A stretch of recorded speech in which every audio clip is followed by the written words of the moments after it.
Hola a todos, mañana comienza el Giro de Italia Woman, el Giro de Italia femenino que todos conocemos, la gran vuelta femenina con más historia del calendario. Y en esta nueva edición, como habréis visto ayer en la previa de la carrera, tenemos una gran plantilla de corredoras para la clasificación general. Una de ellas es Marlen Reusser, que el año pasado tuvo una temporada, la verdad, terrorífica, sobre todo en cuanto a lesiones, virus, salud, ¿no? Que le faltó en el momento, en uno de los momentos más importantes de su carrera, porque recordemos que se perdió gran parte del calendario, el Tour de Francia, los Juegos Olímpicos, el Mundial.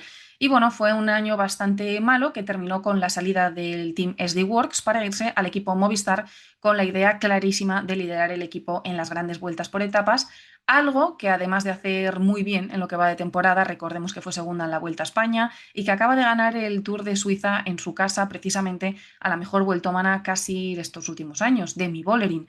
Así que en este Giro de Italia, sin Demi Vollering por delante, se plantea como una de las grandes favoritas junto con Elisa, Anna van der Breggen, Antonia Niedermayer y el resto de grandes nombres, pero la de Movistar es una de las más firmes, sobre todo viendo sus actuaciones no solo de Suiza, también de Burgos, donde ha ganado, por ejemplo, a la italiana. Vamos a ver qué tal lo hace en esta semana de competición. He hablado con ella durante unos minutillos y solo se puede ver pues la ilusión que tiene por la carrera y sobre todo pues por ver si llega esa primera gran vuelta a su palmarés. Así que os dejo con la conversación, que espero que os guste y sobre todo seguid el Giro a partir de esta semana, todos los días a partir de la 1 menos 10 en las aplicaciones de Max y en Eurosport. Así que ya sabéis que podéis seguir conectados al ciclismo femenino a pesar de que tengamos el Tour de Francia, que también va a estar espectacular, pero hay tiempo para todas las cosas. Así que os dejo, como digo, con la entrevista y espero que os guste.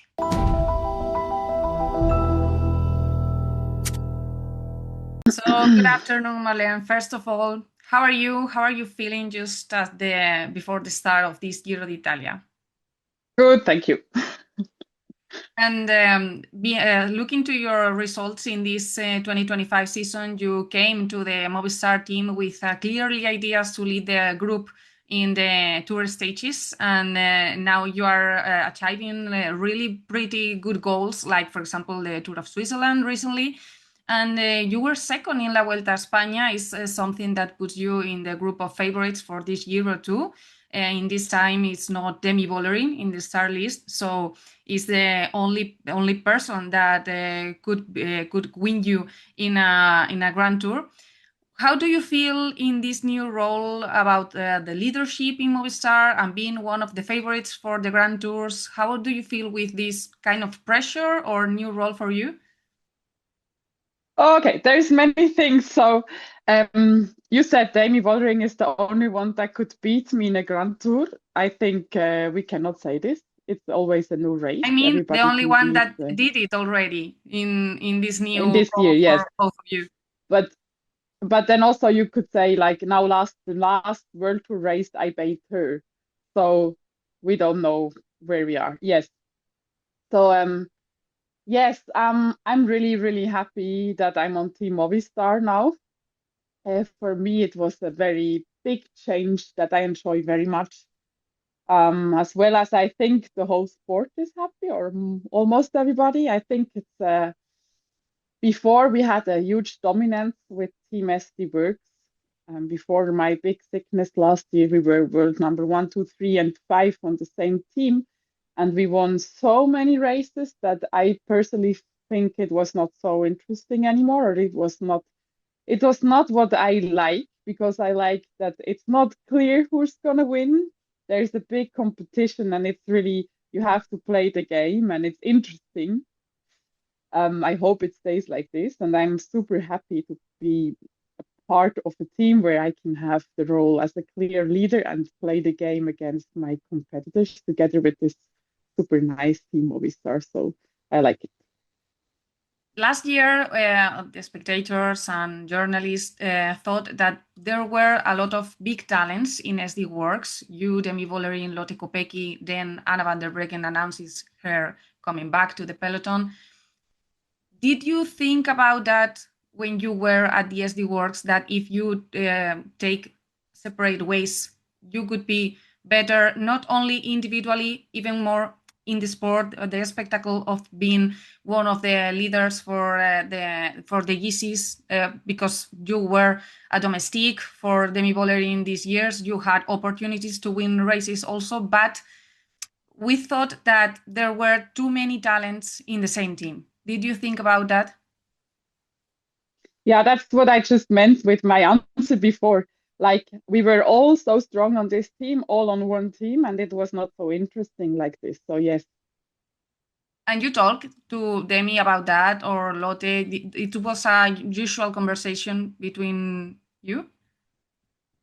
No, it was not a usual conversation, but they knew my opinion. I said already a long time ago that I don't like this situation and that I would prefer to race against each other. That doesn't mean that I don't like them. I think it's the same when you sit down to play a card game with your best friends. You go hard, you compete against each other, and you enjoy the game. And I said, I want this situation and not that we are all sitting on the same team. And now is the scenario we have in this Giro, because there is not Demi, but Anna van der Breggen will be there. And also very important rivals as Elisa Longo Borghini, the winner in 2024, or for example, younger riders as Antonia Niedermayer, Juliette Lavou, Evita Muzik. There's a lot of riders that can win this Giro that will fight with you for the Maglia Rosa. So do you think it's one of the more open GCs in the last seasons, for example? You mean more open, most open in terms of who can win it? Yeah. Or no, I would not say. Don't you think that there's plenty of possibilities for all of the leaders in the teams? Yes, of course, but we had this in many other races also. Like, would you, for example, have said that Kasia is going to win the Tour last year? No, but I mean, it It's was a big surprise already in the tour. yeah.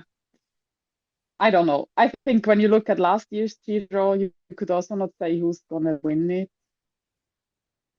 I don't know. Okay.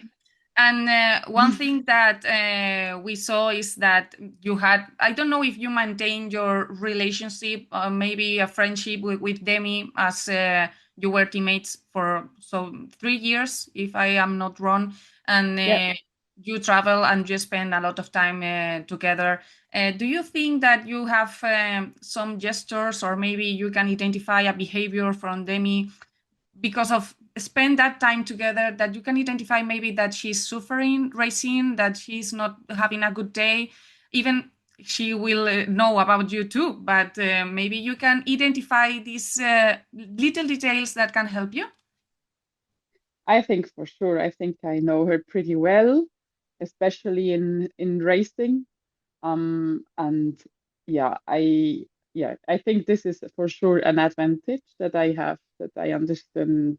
I can observe her well, and I know maybe how she's thinking. But I mean, in the end, it's often also the legs that decide. You cannot win the race only with understanding your competitor, but it helps. Yeah, and I think with anyone, if no matter how well you know somebody, it's good. Like if you have somebody specific that you think it's your main competitor and you need to beat exactly this person, then you think about what is the weakness and the strength of exactly this person. And in the race, you observe the person and see how it goes and where is good moments to do something, of course. But I think this is independent of who it is. Like, and sometimes you have like maybe five, and sometimes it's maybe one that you really focus on, and then you of course discuss and think which are the strengths and the weaknesses, and where could you attack this one.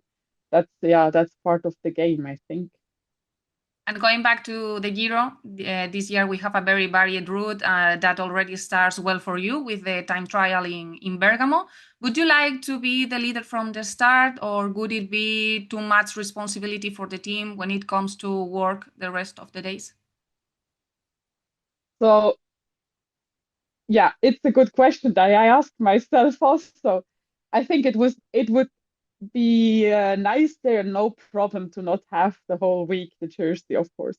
But for me, it's really a goal to win this time trial. I'm a good time trialist, and it would be super nice to win this Rosa jersey in this time trial. So I think this is more of a value than the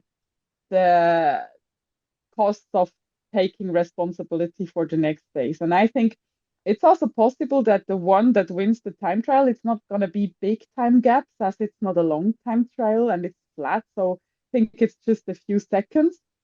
So maybe also if somebody is fast, in the end, the fast rider can take it over for some days, would not be a problem. And without revealing too much of your plan for the race, but which stages are the ones you have marked out? Because the mountain stages are very obvious, but there are days like, for example, stage number 6, that it seems like to hide some jumps for the riders. Yeah, I think stage number 6 is for sure, you could call it almost a mountain stage. It has so much climbing in it. So I think it is a stage with many opportunities, and I know it. I went to see it. And I think we need to see what the situation is. So we have this stage, of course, in our mind. And then you need to understand how are the legs, what's the race situation, who is leading, what's the time gaps, and then you can see what you do with that stage. And besides, Movistar Team has put together a very good lineup for you to be well surrounded with riders who are young but already had experience in Giro d'Italia. Do you feel well surrounded for this race? Yes, very, very much. Like I think we have a strong team. We have a very strong team. Even we will try also to go for stages with Liane, for example. We can do this also. And once if one side is the team is strong and the other side is this team is really, really motivated. I have the feeling everybody is like full and all in to go for this Giro. And this is a big push you feel yourself. Like it's so nice to be surrounded by riders that are so committed and have shared the idea that it's possible, in theory, it's possible to win it, and that we should really go for it. And I think this vibe is so nice to feel. You mentioned now Liane. Who's the role when you meet in a lineup? Is she a rider who will be free to go for winning stages, or she will be aware of being two in maybe top 10 of the general classification? Is there something planned for that? I think we will need to see for the general classification, but for sure she is somebody that is allowed or even asked to try to win stages as well. And what would winning this Euro mean to you? A lot, like it's something I'm marked really since a long time. Actually, even on SD Worx last year, I would have been the leader for the Giro. I was then sick, as you know, the whole year. But I would have been the leader and I marked it. And then also when I came to Team Movistar, we said immediately the Giro, as it is combining a time trial and really hard climbing, it suits me so well. So of course we're gonna tackle it and really work towards it. So it's something I'm thinking about since a long time and working towards it. I would call it the goal of my season. So if I could win it, it would be very, very, very special, especially also with this team that they do the same. Like since a long time, the whole team speaks about it, and the girls and the staff are so committed. So it would be so nice to reward everything with a win. Yes. I have to ask if you feel the shadow of Annemiek van Vleuten from the last years in Movistar, because when she retired, there's no another option. Or well, Liane was one of the best riders of the team to be in the general classification, but she also said that she didn't want to be the next step of the Movistar team, thinking about another Annemiek van Vleuten.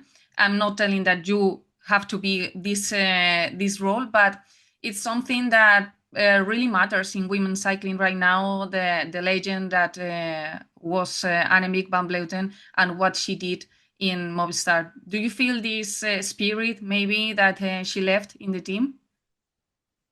Yes, I think sometimes, and you said right, she's a legend. I think she was such an extraordinary rider. won so many races in a often very, very strong way, and very, yeah, she had a big signature how she did it and how strong she was. So I would never compare myself, and I think you can feel it that sometimes people speak about her, and of course she's not just gone. She is somehow part of the kind of the identity of this team. But then in daily business, it's not a topic still. And I think what I can feel most is that when she left, the team was left, I think, for 2 years, as you said, with no clear successor. How you say it? Yes, like there was nobody that was able to really go for the wins in the big GC races.